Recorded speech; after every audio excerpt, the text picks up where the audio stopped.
Let's see if we can get some content here, okay?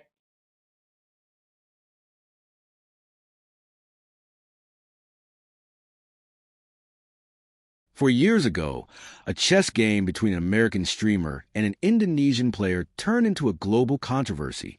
It wasn't just about moves on the board.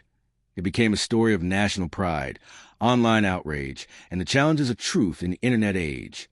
Today, we're revisiting the GothamChess versus Dewa Kipas incident, using interviews, analysis, and commentary from the people who lived through it, including Levy Rozman himself.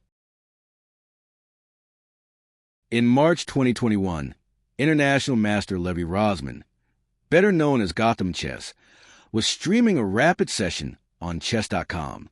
During that stream, he played against the account Kipas, run by Indonesian player Dadong Subur. Dadong, playing black, won the game. What followed was a private fair play report to chess.com and the start of an international storm. Soon after the match, chess.com closed the Dewa Kipas account, citing fair play violations. But the ban didn't stay quiet for long. Dadong's son, Ali Akbar, took to Facebook, claiming his father had been unfairly accused of cheating and mass reported by Gotham chess fans. The post went viral in Indonesia. National media framed it as an underdog story, a retired local chess enthusiast defeating a famous American streamer, only to be punished for it.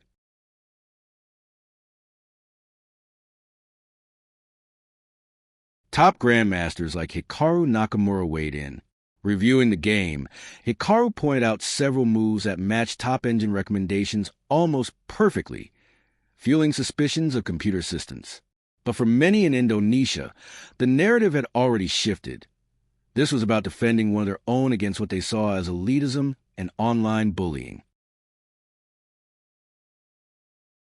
Levy himself has spoken about the incident on multiple occasions. In this interview with Lex Friedman, he gives his perspective on how the controversy unfolded. Was I was streaming chess on chess.com, I might add. And I got booted up a 10-minute game. Just a random account from Indonesia. That was the flag. Now, mind you, on these websites, you can pick your flag. It can be from wherever. It's not geo-tracing. You can change it. I was like, okay, account from Indonesia. And as always, I looked at the account because it was an untitled, high-rated account. And I looked through the games. Win rate was suspiciously high. Average accuracy was suspiciously high. I was like, okay, I think this is a cheater. I said it out loud. It's not the first time I've played cheaters on stream. And I said, okay, I'm still going to play. Let's see what happens. The game was not crazy suspicious, but definitely suspicious. A few critical moments where I just clearly thought I had a good position, and then the person or the bot played some move that just killed my hopes, and I lost. I was like, okay, I lost. And I wrote to the chess.com fair play team, like behind the scenes. I wasn't even saying anything publicly on stream, and the guy got banned. It was a cheater. So that night, right before I'm going to sleep, because Indonesia's 12 hours ahead of New York, I go on my Twitter. What the hell is going on? I see hundreds of responses to my recent tweets. Levy, you got to check Facebook, man. You got to check Facebook. Like, so here's a link. So allegedly, that account belonged to an older gentleman, and his son made a Facebook post that said, my dad played a big streamer in chess, Gotham Chess, and Gotham got mad he lost to my dad, so his community mass reported my dad, and he was banned for cheating. Oh, it went viral. Oh, no. Did you know that Indonesia has the 4th largest population in the world? I didn't know. I learned it the hard way. Interesting. Tens of thousands of DMs every second. Wow. Instagram DMs, because I had my DMs open. I was never afraid of that stuff. My YouTube videos went from 99% upvote, downvote to 50. Oh, wow. They swarmed my so comments. all negative. All play him again. I mean, I don't know how much swearing there is on this podcast, but I mean, it was just all sorts of... All the fucking swearing you want. They... Just everything. Ruthless, the vicious. They were going to kill me. They were going to rape my family. They were contacting people I followed on Instagram. They were contacting them and telling them crazy things. It was, I'm not joking, it was tens of thousands of people every minute. It was unbelievable. The incident brought a wave of online harassment to Levy's social media. He temporarily stepped back from posting, while Chess.com confirmed the ban was based on statistical evidence, not mass reports. Levy would later discuss the toll it took on him across several podcast appearances, sometimes with humor, sometimes with reflection.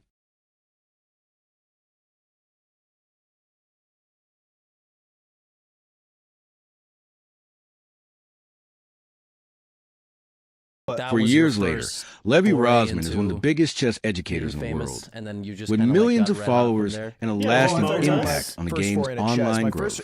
In Indonesia, Dadong Subber became a brief national celebrity, appearing on television and celebrated by many as a symbol of local pride, though he has stayed away from major online platforms since.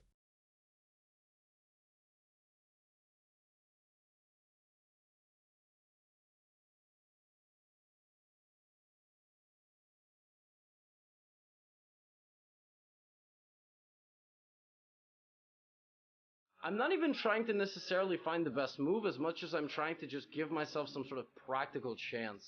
Let's go here. I'm gonna lose this pawn. So g4, I mean obviously that's the idea, but my opponent needs to spend the necessary 7 to 10 seconds. I wonder, black is about to not even go here, they're gonna do something else, computer's gonna want like some other move. Okay, no. Now of course the idea is take, although there might be an even stronger idea that I don't see. So let's see, they're gonna take 10 seconds on this.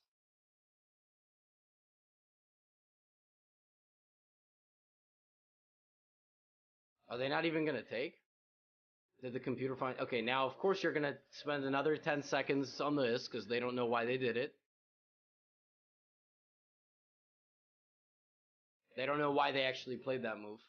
I'm just gonna go back. Okay, now the only way to guard the knight is to go here. They have no other moves, so now they're gonna spend another 10 seconds. It's the only move.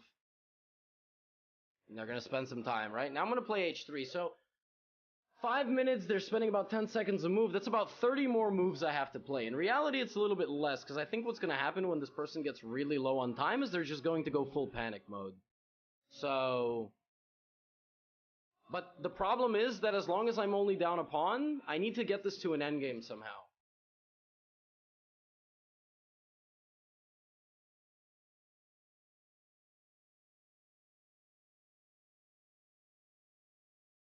Alright? Okay, now it's taking this guy a long time, like 20 seconds. 25 seconds, right? Now this guy's really... I guess the guy had to reboot his computer. This is good. If this guy can spend like a minute on each move, I'll be very happy. Anyway, as you guys can tell, a couple of things, you know, were possible. Like, the way I even hypothesized that this was a cheater in the first place was the fact that the account had like a 1,000 point increase in about 2 weeks, 3 weeks. The guy just lost to somebody who won at 99.7, so that's another cheater. And now the time management is just very obvious. It's hard to, you know, those very obvious moves are a little tricky for the uninitiated, but anyway. So, okay, yeah, this could be bad for me. Let's go here and threaten mate. Maybe the cheater hangs mate. You think the computer hangs mate in 1? So 4.5 minutes is very nice for me, because I feel like at the pace that this is going, I'm just gonna win on time. Right, of course, my opponent needed to spend the necessary 10 seconds to find one of the only moves that stops mate. I'm gonna guard my center, and I think rook h4 is next. I think my opponent actually, Hey newbie here, I was wondering about what books you recommend for endings and any good opening books. Right now I mainly play Kid and London and want to learn Hikaru. Sorry for the cringe name, I was very cringe. Also preferred amount of puzzles a day? This is gonna happen. That was a very long question. I'll get to it.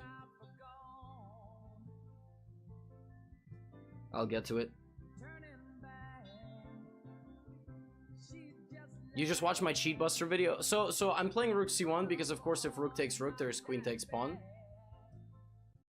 Right? What would AlphaZero's rating be if they were a person? I have no idea. It's very difficult to kind of identify those ratings from the computers. Right? So of course the guys. And by the way, the reason rook c7 is so important, like a couple of moves ago, is that the computer is going to end up stacking the rooks on the f file. So probably around 3,400, something around that. I'm in serious trouble. I think the only way I'm going to survive this is just by cocooning. But I'm in very serious trouble here. Very serious. I need to really rely on the clock. So, okay, queen. There it is. There's queen f5.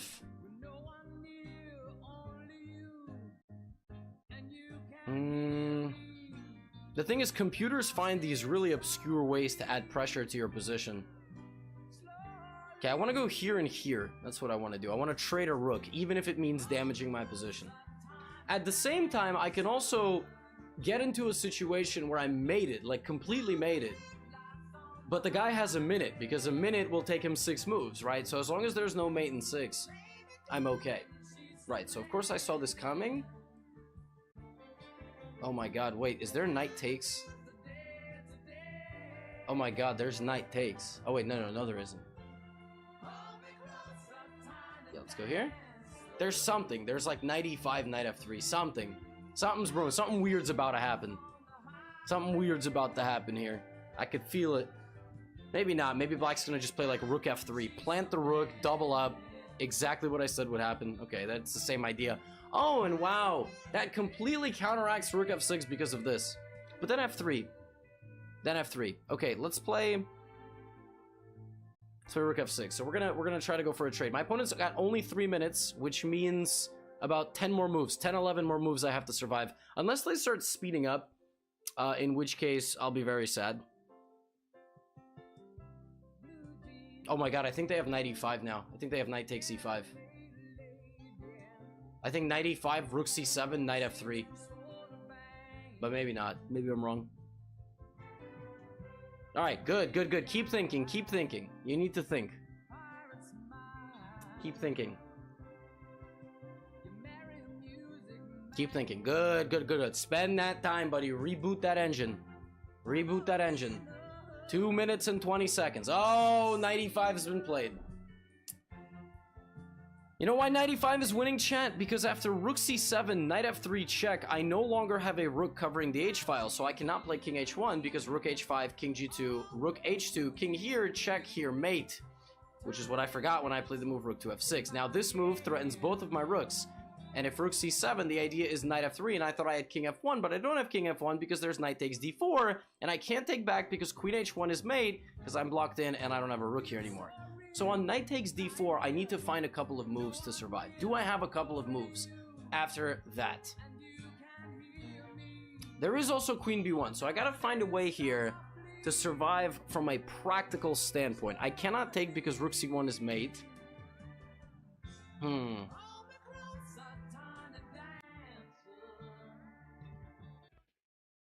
The game doesn't show up in my game history.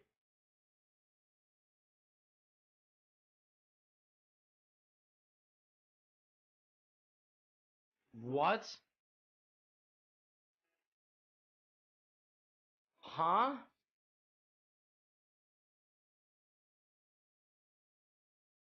Okay, there it is. That's really weird.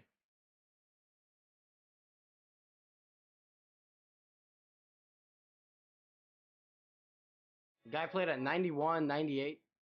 Pog. Take a look.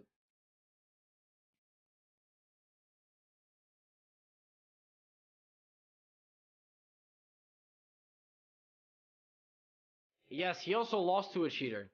Anyway, thank you, Raik. Thank you. Yes. Not a cheater. I love how one mistake this thing sends back so far. So the fun thing is that obviously, like, he was very, very obviously a cheater. But the biggest giveaway was right here, where if you look at the time spent, it took black 14 seconds right now to play the move f5. Then it took black 15 seconds to play the move g5. Then it took black another 16 seconds to play the move g4. Then it took black another 17 seconds to take the knight, which is the entire idea. Oh, let me make this bigger. I made it smaller because yesterday I was doing something else. And then it took black another 15 seconds to take the pawn on b3. Thank you, Chi-Town. And then it took black another 13 seconds to make the only legal move that makes any sort of sense. Out. So then, as the game progressed,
but I don't want to in any guys. One of the most famous stories, one of the most famous stories from my early days of being a creator.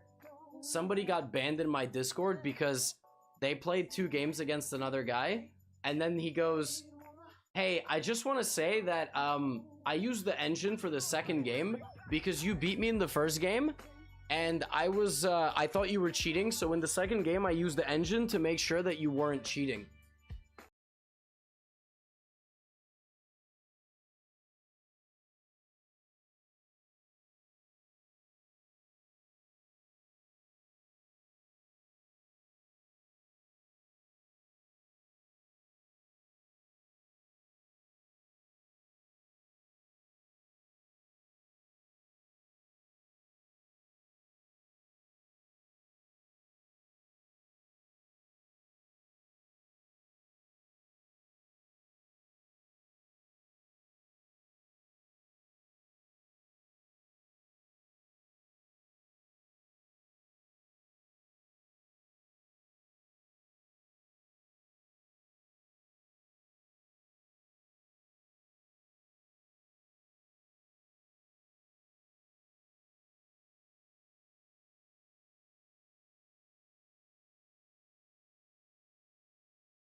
This controversy started with a single online chess game, but revealed just how fast information and misinformation can spread.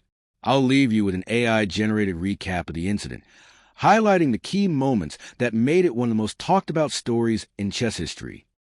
Levy Rozman, in a pink sweater and round glasses, was streaming his chess.com matches to 12,000 viewers over Twitch. "All right, this looks like a cheater," he said without pause, as he clicked on the pigeon icon of his opponent, Dewa Kipas. Rozman, an international chess master, scrolled through the profile, disbelieving. His opponent had climbed nearly 1,000 points in the span of a month, ranking 2,300 to Rozman's 2,431. And his profile didn't include the sort of title, FIDE Master, National Master, that the ranking implied. Rozman knew that if his opponent was cheating it would be a strange game. Algorithms often make choices that most humans simply wouldn't. 12,000 viewers cheered Rozman on as he played against Dewa Kipas. About 10 minutes in, his opponent's rook had blocked in Rozman's king. Black won. Report him. Police. Yelled chat. Rozman again perused his opponent's stats. Dewa Kipas' accuracy, or similarity to how a chess engine would play, during the match was 94%, Rozman's was 76%. Over its last 10 games, the account's accuracy never dipped below 80%. It hit over 99% in 2 of those. Rozman reported him that day. Hours later, chess.com banned the account. That night, hateful messages, many written in Indonesian, began to fill Rozman's social feeds. Threats, even. His girlfriend received the same, "Hey bitch, we will kill you soon haha." From Indonesia. Rozman was getting tagged on Twitter, YouTube, Instagram, with accusations that he had leveraged his notoriety to ban a legitimate player. What sparked the onslaught, he would learn, was a post on an anime superfan's Facebook page.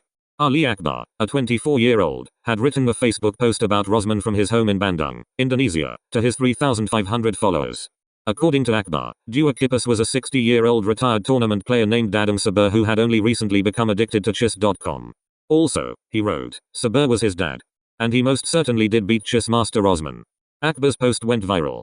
His allegation, that the word of a celebrity chess master is weighed more heavily than an average player's, resonated with thousands of people, including both lesser-known chess enthusiasts and very online Indonesians fed up with Western internet celebrity culture. Indonesian news media covered the controversy too, painting Rozman as an entitled celebrity. Rozman was receiving several messages, comments, and tweets every minute in Indonesian. Rozman tried to explain on Twitter that chess.com wouldn't ban somebody just because he or his fans had reported them, that there was a whole process involved to weed out alleged cheaters, but it was no use. He locked down his accounts. "I didn't know if I should double down or just apologize to reel it in," says Rozman. "I knew I was in the right, but sometimes you just take the L. It's an insane situation." At 7 a.m. Eastern Time on the 3rd of March, Rozman messaged Akbar to reconcile.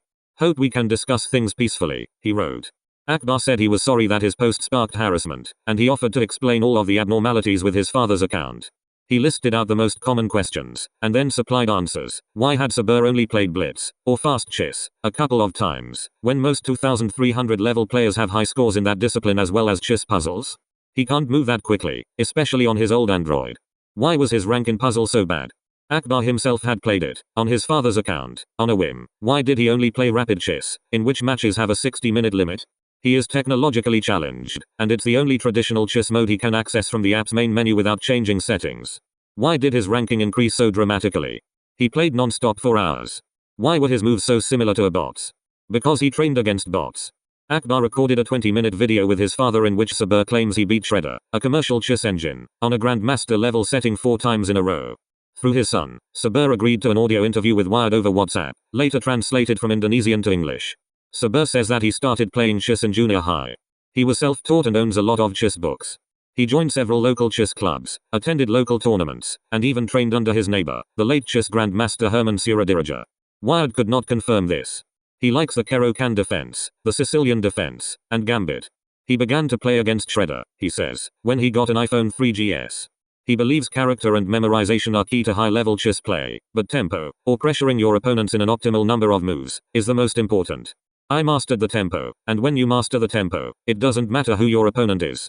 In an unprecedented turn of events, Dewa Kipas played against Grandmaster Irene Sukanda, who is the 5th strongest player in Indonesia. And to no one's surprise, she was able to beat Dewa Kipas comfortably in 3 consecutive rapid matches in a time control of 10 minutes each side with no increment. This match was watched by more than 1 million people. This event became so big that the matches were later analyzed by Agamator, who has the most subscribed chess channel on YouTube, and also these games were analyzed by Levy himself. I hope this video clarified your doubts regarding the whole situation. Thank you for watching. Also, if you are new here, don't forget to like and subscribe. It would be much appreciated.